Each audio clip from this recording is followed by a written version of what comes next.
Hi friends, welcome to our channel. ఈరోజు recipe చిన్న పిల్లల నుంచి పెద్దవాళ్ళ వరకు హెల్తీగా ఉండడం కోసం బలమైన లడ్డు ఎలా తయారు చేసుకోవాలో చూసేద్దాం. ఈ లడ్డు తయారు చేసుకోవడానికి ముందుగా 1 కప్పు మినపగుళ్ళని ఒక మందపాటి కళాయిలో వేసుకుని చిన్న మంట మీద ఫ్రై చేసుకోవాలి. నేను ఆల్రెడీ ఫ్రై చేసేసానండి. చూడండి, ఈ విధంగా ఫ్రై చేసేసుకుని తీసేసుకోవాలి.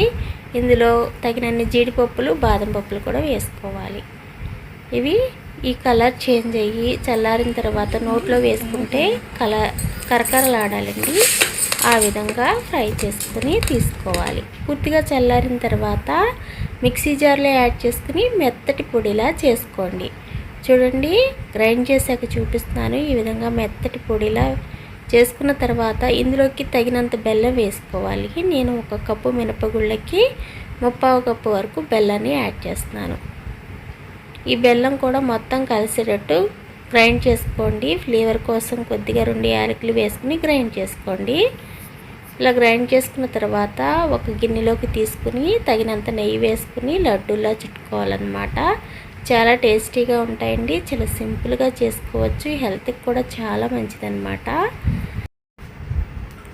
సేమ్ ప్రాసెస్తో మొత్తం అన్నిటిని ఈ విధంగానే చేసేసుకుని తీసేసుకోండి. ఈ రెసిపీ మీకు నచ్చినట్లయితే లైక్ చేయండి. Thanks for watching.